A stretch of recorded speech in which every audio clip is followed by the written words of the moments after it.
May adlaw katawhan sa Dios sa Archdiocese sa Osamis sa ngalan sa tong talahoron nga Arsobispo, Archbishop Martin Sarmiento Humuad, o guban sa mga kaugpungan sa mga kaparian sa tibok lokal nga simbahan sa Osamis, kini inyong amigo higala, Father MJ Samonte. Maghatod og pamalandong ninyo karong adlaw karon nga Huwebes, sulod sa ikawag unom nga Domingo sa ordinaryong panahon. Agosto 2, 2025. Ang ebanghelyo itong pagabasahon o pamalandungan karon atong pagkakutloon sa ebanghelyo sumala ni San Mateo. Niadtong higayuna ang mga tinun-an nangadto kang Hesus og nangutana, kinsa man ang labing dako sa gingharian sa langit. Si Jesus mitawag og usa ka bata og gipatindog niya sa atubangan nila og miingon siya, hinumdumi kini, gawas kong mausab kamo og mahimong sama sa mga bata, dili gayud kamo makasulod sa gingharian sa langit. Ang labing dako sa gingharian sa langit mao ang magpaubos sa iyang kaugalingon og magpakasama niining bataa og magadawat og usa ka bata nga sama niini sa akong ngalan, magdawat kanako. Matngunin ninyo nga dili kamo magtamay bisan unsa niining mga gagmayng bata, kay sultihan ko kamo ang ilang mga anghel at tuwa kanunay sa tubangan sa atong amahan didto sa langit. Mga igsoon ang ebanghelyo sa Ginoo. Daygon ikaw o Kristo. Mga igsoon gyud ni Kristo karon adlawing Huwebes, October 2, 2025, kato ang gihandom karon ang mga guardian angels. Guardian angels are the special angels assigned to human beings, helping us throughout our lives. They protect us from physical danger and, more importantly, from spiritual danger. The Feast of the Guardian Angels observed since 16th century in Spain. Pope Clement X in 1670 assigned this memorial to the first Friday following the Michaelmas Day. Karon usab atong gihandom ang death anniversary ni Reverend Father Vincent McFadden. Mga igsoon, nakanumdum ko sa kong katekista kaniadto gatong elementarya pa ko nga usa sa mga gi-example niya nga nahaday duha ka angel sa ato ang kinabuhi, kaning angel of light or kanang guardian angel o kaning gitawag nato og dark angel. Every time daw nga mubuhat kog maayo,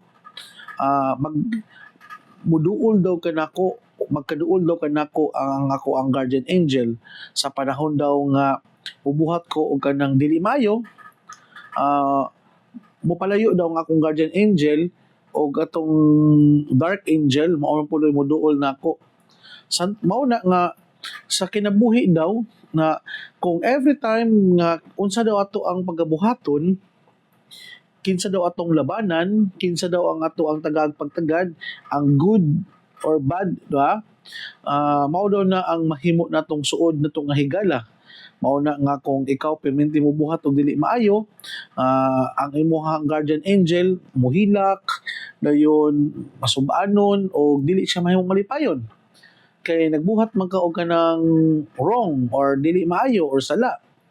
Ang imuha dong dark angel sige daw katawa, mag-enjoy gid daw o bubuhak-hak gid daw siya og kanang sayang tungod sa iyang kalipay, tungod kay nahimo man kang masupilon o nahimo man kang dili maayo sa imong pagkaikaw. Para nako kana bitawng binata siya nga istorya, marag kana bitawng mura siya o kana bitawng nindot kay siya nga pahimangno para nako, no? Nga we always go back to basic. Usahay pagod, abi kay daggo na ta, daghan tag mga experience sa kinabuhi, daghan tag mga naabot sa kinabuhi, kaning mga basic teaching ba na gipahimangno kanato sa ato ang mga katekista, sa ato ang mga magtutudlo, usahay malimtan nato. Tuod man. Ano man nga dili man ta mahadlok na nga mubuhat og sala. Ngano dili naman ta mahadlok nga mubuhat og dili maayo. Ngano man nga dili naman ta mahadlok nga every time we commit sin, ngano man dili na ta mahadlok nga ang ato ang guardian angel nga mopalayo nato maghilak og mag-uol og kanang massage siya Okay lang ba nato kung inana ang maong kahimtang sa to ang mga guardian angel nga mag-uul sila tungod kay kita nalunang na sa sala? Dili ba ta magunahuna ana? Dili ba ta nga mag-uul ni ana nga ang anghel nga magbalantay nato nga mo'y gipadala sa Ginoo kanato, dili na nato suod, biyaan na ta nila tungod kay dili na ta nila masabtan tungod sa atong pagkamasupilon, tungod sa atong pagkamakasasala. Mao na nga gitugutan na lang nato nga ang demonyo nga mo'y mo control, mo'y mo govern, mo'y mo manipulate nato. Ano man nga kana ang gikalimtan naman na sa mga kabataan karon. Kana bitawng every time nga mobuhat ta og dili maayo, every time nga mobuhat ta og mga sala, atong tag-isipon ba nga hala ka mag-uol na pud ako ang guardian angel karon na wala bitaw maningkamot ta ba sa pag kanamit ng pagbalik sa pagsalig, pagbalik sa maong relasyon nato sa tong guardian angel sa mga panahon nga kita madagma og mapukan sa sala. Dili lang unta nato i-tolerate, dili lang unta nato pasagdaan kag kita mapalayo sa tuong mga guardian angel, kundi muhimo tag konkreto nga aksyon nga para kita mapasuod diha o balik diha sa tuong mga guardian angel. Dili nato tugutan nga kita mismo maoy mga kana bitawng mo hatag ra og lang pagtugot nga atong mga guardian angel, dili na mo muduol nato kay tungod kay pirti na kagahi atong mga ulo. Look at our gospel today. Kita gipanumduman nga kinsa katong mga gusto mo sunod ganako, gitawag ni Jesus, gipatindog niya at atubangan ang gawas kong mausab kamo ug mahimo kamo sama sa bata, dili kamo makasulod sa gingharian sa langit. Tungod man gud ang bata mga igsuon, kana bitawng kabalugid siya nga unsay gi-instruct o unsay gisulti niya. Kana bitawng he or she is always mindful kung unsa ang mga pahimangno nagiingon kaniya. Nga kung moingon ta nga sige ha, ayaw gintawon yun pagbuhat o kanang mga dili maayo nga makapasakit sa imong isiga tao kay imong guardian angel mohilak. So tungod kay kung ang bata ina na to ana, mindful kay siya ana. Mura bitaw mingon siya na, ala nakasala ko, basig mohilak na pud akong guardian angel karon. Kana bitaw tungod sa iyang pagka-inosente, tungod sa iyang kana bitaw mangginahuna-on kayo na mindful gyud siya kung unsa gihatag na instruction niya, iya jud tong balikan kung unsa man ang makapahimo niyang maayong tawo or dili. Mao na nga we always learn from sa mga gagmayng bata kay ngano man tungod sa ilang pagka-inosente, tungod sa ilang pagkamaayong tawo, tungod sa ilang pagka putli sa ilang kasing-kasing, makatunta nila mga igsuon. Kay ngano man kay mahadlok man sila nga every time nga sila mahimong dili maayo sa ilang ginikanan, sa ilang mga teacher, sa ilang mga amigo higala, makakita sila kaaway, mag-uul sila tungod kay nasayod sila nga wala na himuot ang guardian angel nila. Nanaon ta mga igsuon no, nakalabit tong every time we commit sin, magunaw na bitaw ta nga kumusta na ka akong guardian angel karon no, nga ako daghan man ko og mga kalagot sa akong kasing-kasing, daghan man ko og mga kaligut-gut sa ako ang hunahuna karon, daghan man ko mga pagdumot, daghan man ko og mga negative thoughts nga against my neighbor. Nala bitaw giubanan ba baka ako sa akong guardian angel karon or baka ang demonyo na ay mo'y nag-uban ka nako karon mao nga dali na lang kay ko masuko, dali kay ko nga motubag-tubag o dili ko maistoryahan tungod kay ang demonyo naman mo ay nag-control o nag-govern sa imong hunahuna kasing-kasing. Pero kung kita gani sensitibo kay ta sa pagbuhat na tong dili maayo dahil maningkamot ta nga ma-retrieve dito balik ang atong guardian angel nga siya mahimong malipayon, mahimong suod nato kanunay nag-uban ka nato kay di ta makatugot nga mulayo siya ug mahimo siyang magulanon sa pagbantay kanato. By all means kitang mga gipangbantayan sa tuong anghel nga magbalantay, maningkamot gyud ta nga dili mo palayo ang ato ang mga guardian angel. Inana mga igsoon. Inana kasimple ug kayano ang akong panglantaw ani nga celebration nato karon as we commemorate the feast of the guardian angel nga kani sila na mga nagbantay kanato, wala sila laing gibuhat, wala sila laing tuyo kundi unsa ra gyud makapanindot sa tuwang kinabuhi ug unsa ra gyud mga pwede na tong buhaton na mo'y makapalangit nato. Inana unta mga igsoon. Mao bitaw na nga kana bitaw mga tao bitaw nga makaingon ta nga naging anghel ka sa kinabuhi nako karon tungod niya nakabuhat kag maayong buhat. Tungod niya naakay nabuhat nga nindot ngadto sa musig kaingon tungod kay naay tawo nga nag-remind og nagpahimangno nimo. Importante ba mga igsoon nga kita mismo mahimong anghel ngadto sa uban. Kay kana bitaw kita nahimo tang instrumento nga magpahinumdum sa uban nga ang kinabuhi di ay nindot kung kita makahimo og maayo og matarong sa tong isig kaingon. Dili bitaw nga tungod nato nga ganahan ang uban makasala, tungod nato magguot ang kasing-kasing sa uban, tungod nato maglagot ang uban, tungod nato kanang maguol sila. Kana bitaw our presence could be a guardian angel to others, that because of us, we give hope, we give life, we give inspiration to others. Kaya nga naman, nahimo, para nila nahimo man tang anghel sa ato ang simple nga presensya, makapalighten man sa burden, makapagaan man sa ilahang mga gibuhaton adlaw-adlaw. Inanaunta mga igsuon no ang dating sa ato ang kinabuhi ngadto sa uban nga sama kita sa mga anghel nga makagiya kita, mug-guide kita ug maghatag kita og direksyon sa ilahang madulom og dili maayong kinabuhi. Dili bitaw nga tungod nato nalihis na nun ang kinabuhi sa uban, tungod nato naguba na nun ang kinabuhi sa uban, tungod nato nawala nun sa pasik ang kinabuhi sa uban. Na dili ta guardian angel ana, kundi demonyo ta para sa uban.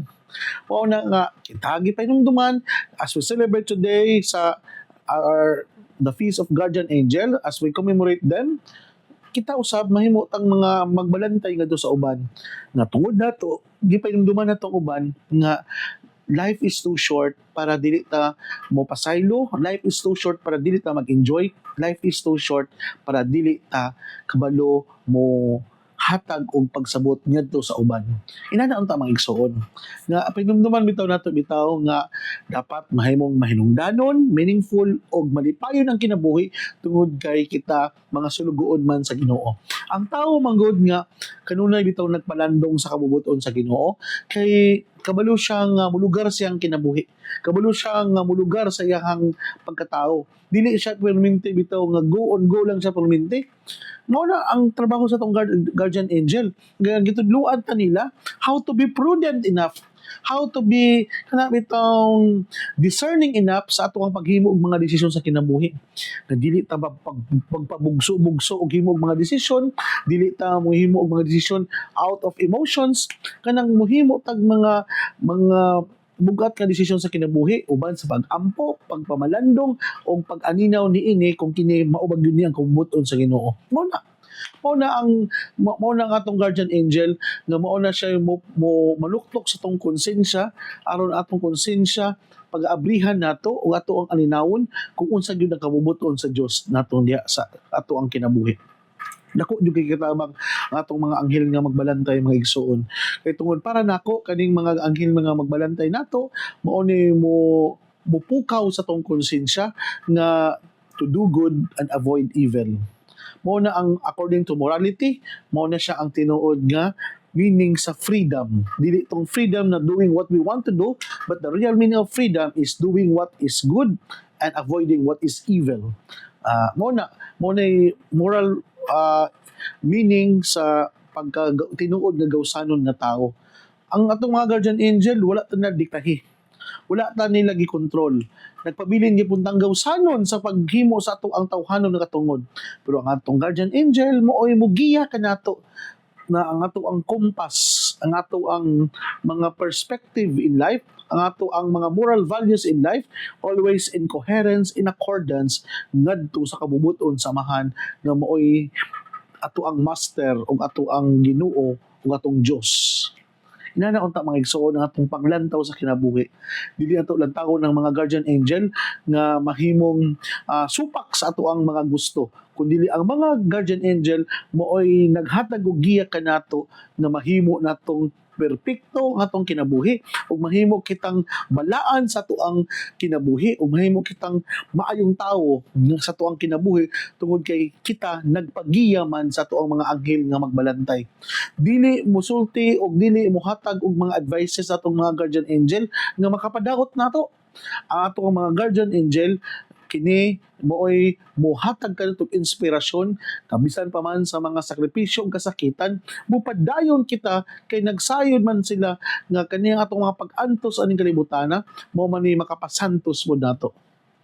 So mao na no, hinaot pa unta nga ato ang paminangon kanunay ang ato ang mga guardian angel og dili nato sila pasakitan og dili nato sila himuon nga mahimong masubanon every time nga mohimo tag mga lakang og desisyon sa kinabuhi. Hinaot pa unta ang atong mga guardian angel kanunay natong paminawon og kanunay nato i-consider kung unsa po ang ilahang mga plano og tinguha para sa tuwa.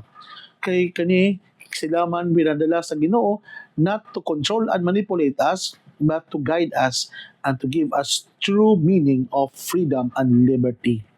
Akong pagtimbaya di ay sa atong mga kaigsuonan karon, labi na sa ato ang mga nagpesta diha sa Santa Teresita Banadero, happy festa.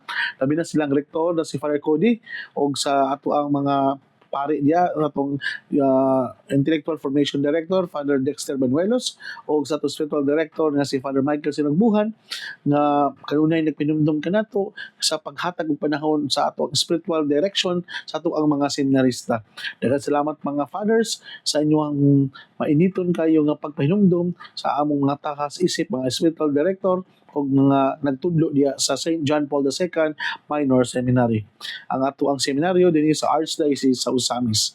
Daghang salamat usab sa ato mga higala nga mga naminaw karon nga naa diya sa mga nakadaiyang mga eskwelahan, tulunghaan o sa mga tagsa-tagsa ka mga opisina, labi na sa ato mga avid listener diya sa Pulot Elementary School, sa ato ang Mercury Catanban Branch o sa ato ang mga higala diha sa Manila, sa Tilayla del Mundo o si Ma'am Sara Flores, Ate Bless o si Ma'am Tita Marira and family, sa Baduan Kahandig family o sa tanang mga igsuon nato nga naminaw karon. Daghang salamat sa inyong suporta o paghatag og kanabitaw inspirasyon nga mopadayon kami sa amoang tahas o obligasyon sa pagpahatag og pamalandong adlaw-adlaw diha sa atong pulpito sa kahanginan ang DXDD. Salamat usab sa ato ang CEO o chairman sa ato ang DXDD, si Bishop Martin Humuad, o itong presidente usab na si Father Darrell Rosales, na nindot kayo ang iyang accommodation o iyang pagpakaon o celebration nato sa piyesta ni Senior San Miguel, no? Nga hanay, nindot kayo ang liturhiya o ang mga tao usab nakita nako nga kanabitong naidisiplina. So salamat kayo sa mga parokyano diha sa Tanggob ug uban sa iyang parokyal vicar na si Father Jerry Tautuan. Salamat kay Padres sa inyong mainiton nga pagdawat. O usa pa ato ang mga pista atong mga miaging semana diha sa Tinago ni Father Sereno o sa diha sa San Lorenzo nila Father Joven Dostre og sa tanang mga nagsaulog usab sa ilang mga birthday karong bulan sa Oktubre. Happy birthday, joyful and blessed Natal Day kanyang tanan. Kung hinaot pa untak as you celebrate your birthday ining bulan sa Oktubre, kita mapasalamaton sa Dios o kita as we celebrate the Holy Rosary Month, kita usab mahimong maampuon diha uban sa atong mahal nga Birheng Maria, ang Birhen sa Kuta. Mga igsoon, dinhi na kukutob, ayaw ka mong kalimot na ang pulong sa Dios angay gayod nga pamation, pamalandungan o paningkamutan nga mapuy-an.